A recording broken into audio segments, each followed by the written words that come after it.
Well, hi, and thanks for joining me here. We're going to be doing some alignment work on this radio. We're focused on the variable frequency oscillator output, and the variable frequency oscillator is inside this little box here, and you can see the main tuning knob shaft goes right into here. Inside here is the tuning capacitor.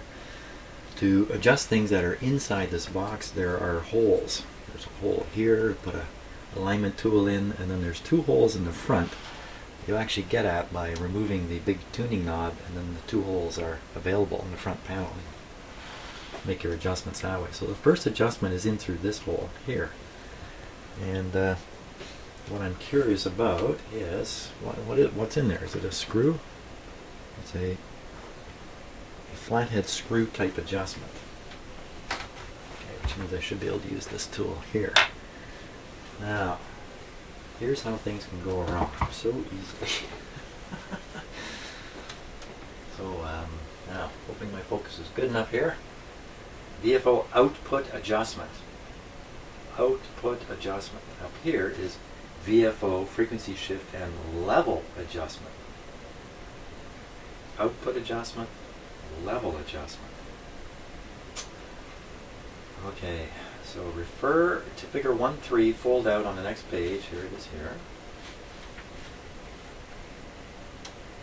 And engage VFO adjustment control through hole FY on the side of the VFO assembly. Okay, so for sure that's this hole on the side of the assembly. You can even look, I penciled, or somebody penciled FY right here. So I'm pretty sure that's FY. I'm really quite sure that's the place to do it. Let's just keep reading here. Okay, so you're trying to set the level so that the counter will get what it needs and stuff like that. I just want to see if the same thing is implicated. So level adjustment, output adjustment. You got me what the difference is. So let's do this. So what do we do here? We turn this on. Turn the control clockwise until the display becomes unstable, then turn the control back until the display is stable. Clockwise until it's unstable, turn it back. So you're trying to set this as little as possible to make the radio work. I think that's what they're basically suggesting here. I think if you had this set too high, this is where you start getting birdies in the radio. Turn the band switch to the other extreme and see if the display is stable. If the display is unstable, turn the control clockwise until the display is stable at both 29 and WWV. So it's not the extreme ends, it's WWV. And the extreme. Okay, let's go to WWV. There we are. WWV. Oh yeah, you gotta watch the display to do this right. So I'm gonna stick the camera over here. I really should have my separate camera set up, shouldn't I? Okay, now I'm gonna make some space for me. Okay, we're gonna, you know what, I can't use this tool, it's too long. This is too long. Too long. I need something shorter. Oh, right. And we don't have anything particularly shorter here.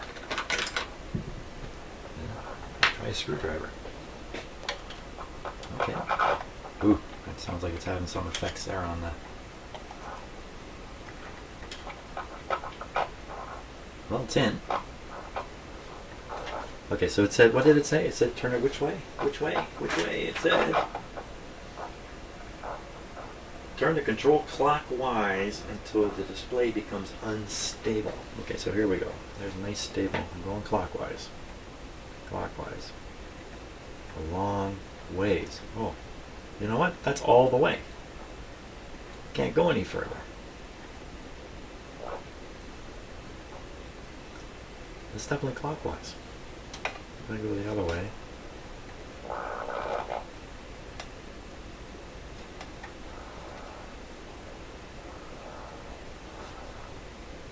That's interesting. Listen to this. Okay. So I'm at the, what I would say is, well, so much for what I was going to say. I was going to say, hey, I don't think it makes these funny sounds when I have it set. Sounds like the radio is indigestion or something. Well, when I turn it the other extreme, there's more of that. I don't know.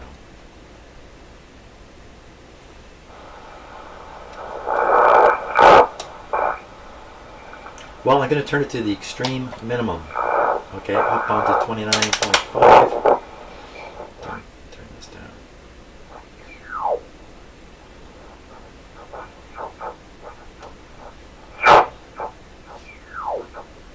What is all that stuff?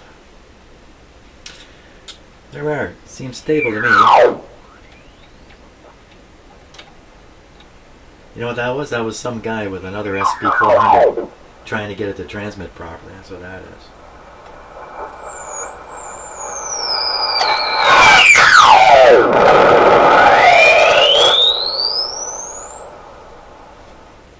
I think that was an asteroid going by the Earth there.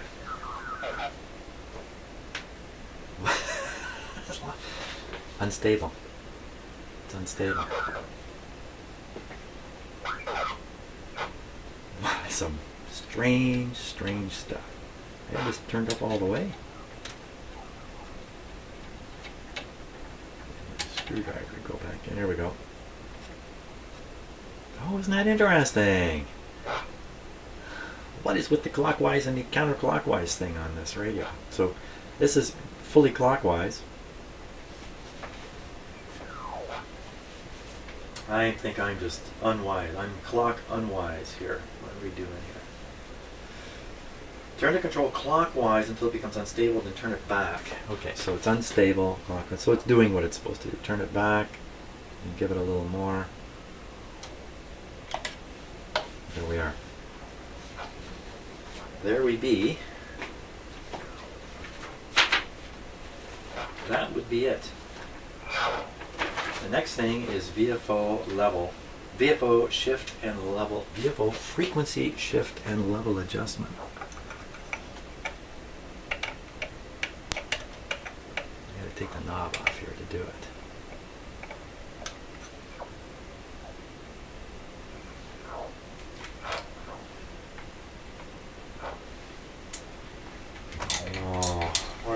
I long for my good old favorite screwdriver. Commiserate about not having it. It would be perfect for this. There we go. Another screw here. Wow, that wasn't very tight. And there's the two holes through which you stick your tool. Let's see here, VFO. So in the following step, the alignment tool will not, if the alignment tool will not engage the coil slug, loosen the four mounting screws on the bottom of the chassis, move the VFO can forward. After adjustment, put it back. So I think what they're saying is that if your tool is too short,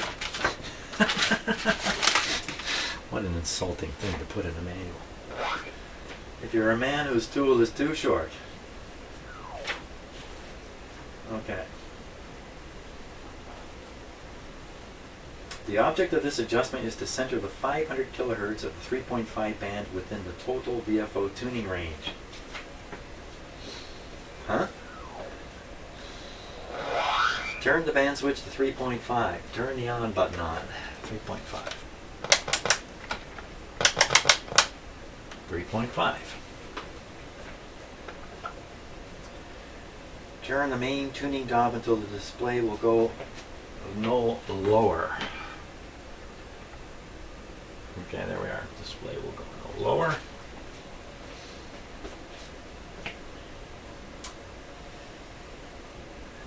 Insert the coil alignment tool into hole ET.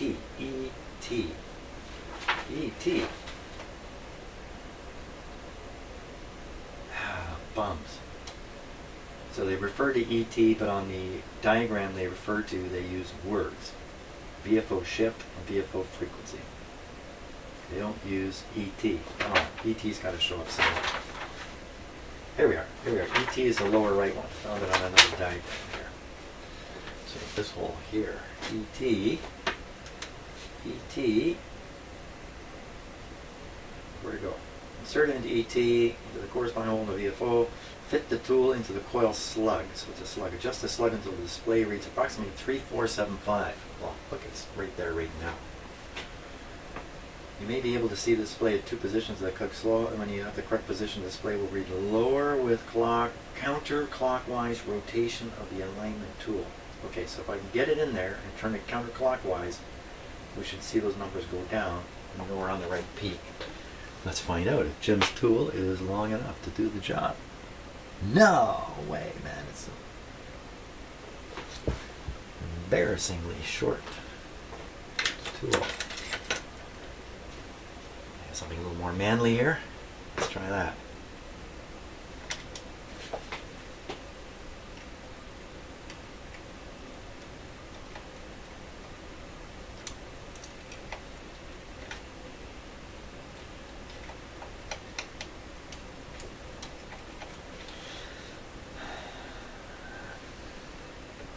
I don't think we're getting there.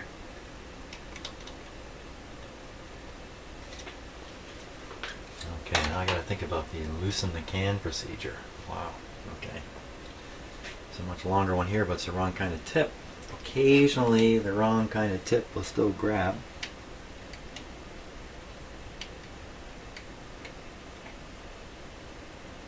It did.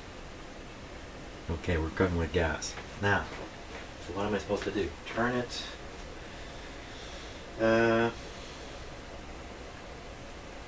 You have the correct position, the display will read lower with counterclockwise. Okay, watching the display, it's at 4 something funny there.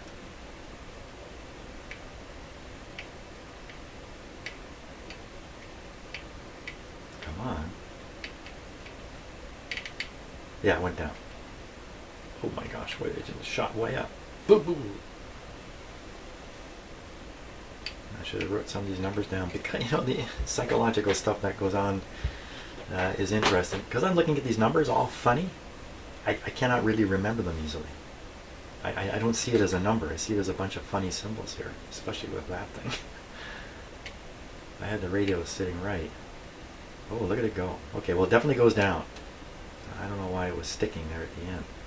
And what's it supposed to be? It's supposed to be right around 3, 4, 7, 5. Let's put it right on there. 3, 4,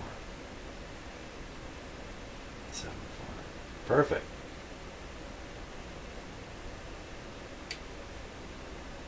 Whoa. Kind of jumpy. I think my tool is slipping in the. You see, now I'm using a plastic shaft tool.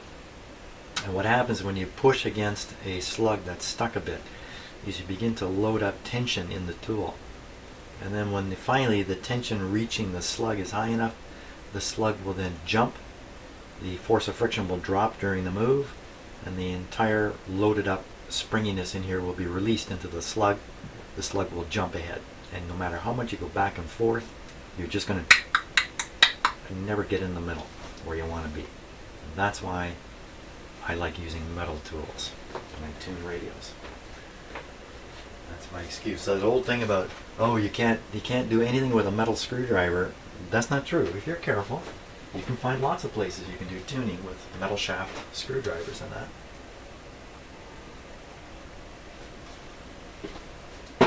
You just must be careful.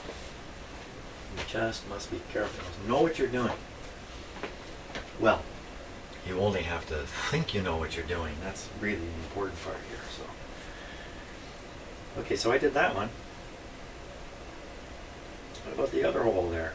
It says install the main tuning knob again. Turn the main tuning knob until the frequency display is approximately 3800. Then remove the large knob. I don't need to.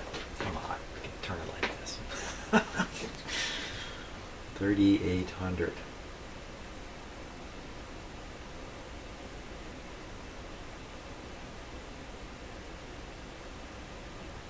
You know how beautifully stable that is.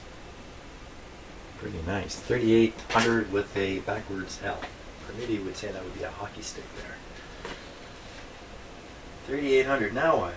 depress the USB button and write down the frequency displayed. Okay, I think we gotta get this. I wish that last digit would show up properly. So I want this right on 3800 because we have to make a measurement here.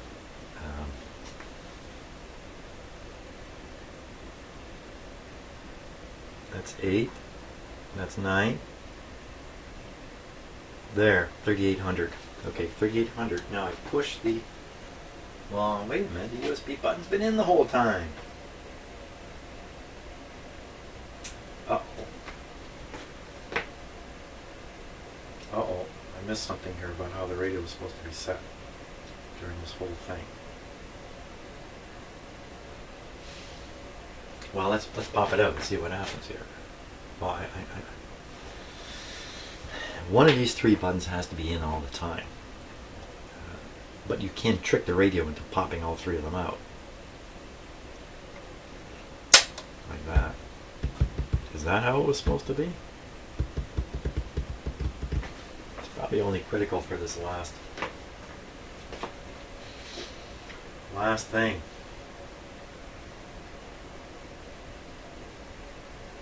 Press the USB and write down the frequency displayed. Okay. Somewhere way back here, they are going to instruct me on how the radio should be set for this stuff.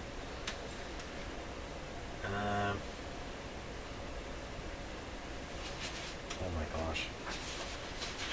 Could be pages back here. Here it says to press the USB button. But that's way back in the instructions here. I'm scanning through as quickly as I can.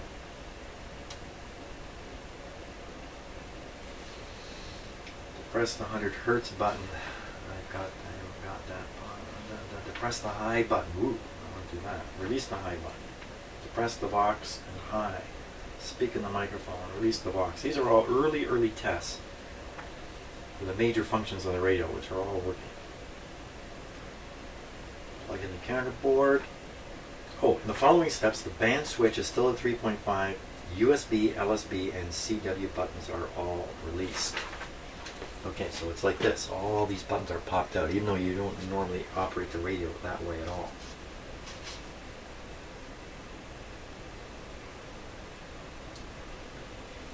Okay. So that's the way the buttons are. I'm looking quickly just to make sure I'm into the area I've been reading all morning here. All buttons out. Okay, so let's do this. With all buttons out, I will then adjust this to say 38.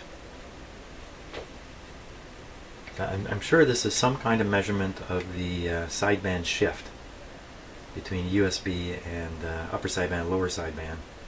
On this radio,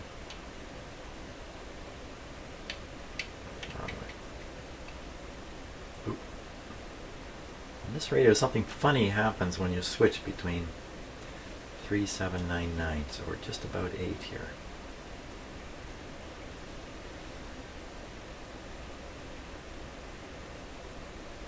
Back to the flying slug problem here.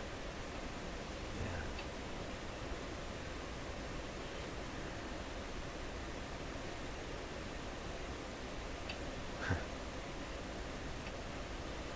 That's pretty darn close there. 38. 38 was some last digit. To press the USB button and write down the number.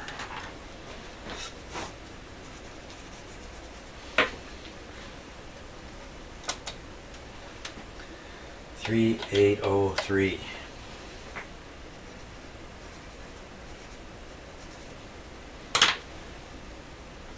Quarter after 11 in the morning, so I'm running out of time here. I'll go ahead and get through this. Get through this last bit here. Write down the number. Next step. Insert a small screwdriver into hole ES in the panel and into the corresponding hole in the VFO enclosure, so the screwdriver engages the notch of the shaft of the 15 to 60 picofarad trimmer in the oscillator board.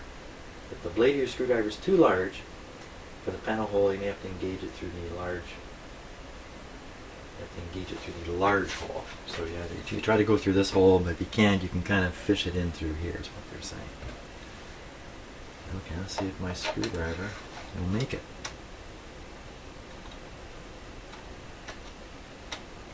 Yep, I'm in. Okay. Engage the trimmer through the large knob. Depress the lower sideband button. Make that adjustment carefully until the lower sideband frequency display is the same as the upper sideband you wrote down. The same frequency is displayed whether LSB or USB is depressed.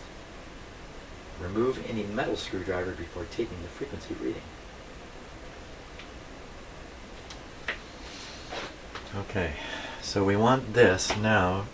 So I'll put this onto the lower sideband. Oh, it didn't change at all. What is it?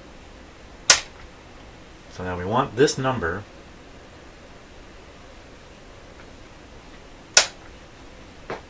What happened here? This number's different. I'm on upper sideband. It's supposed to be 3803. Is it the screwdriver? It's the screwdriver, for crying out loud. Okay. So here's a case where the metal screwdriver is not going to do the trick. Let's see what else I got here in my bag of tricks here.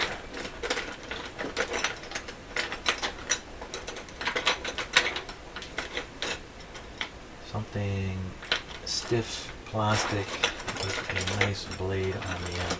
I have ordered new tuning tools, by the way. They just are coming from China, somewhere out in the middle of the Pacific at the moment, on their way here. Well, maybe I can do it with that. Let's try it.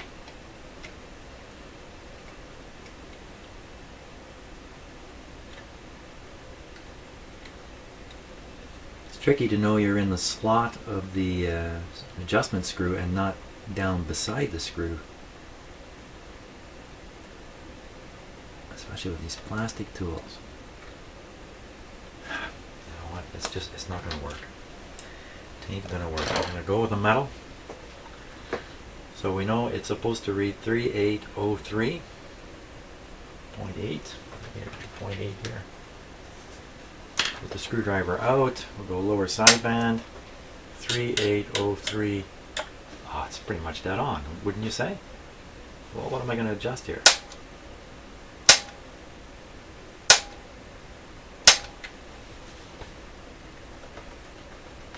I think, you know, that's really, really close. I'm not sure I can really improve on that.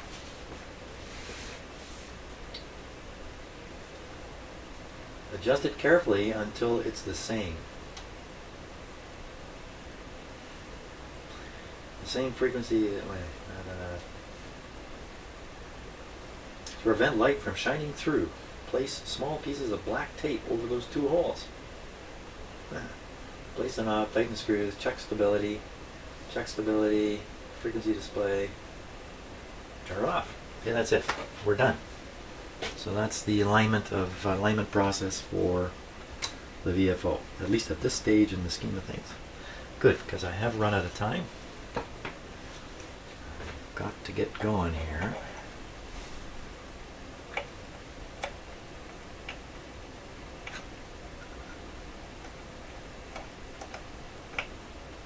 There we go. Wonderful. Great. Fantastic. Okay. And what's next on the slate after this? The next thing I'm doing is a receiver alignment.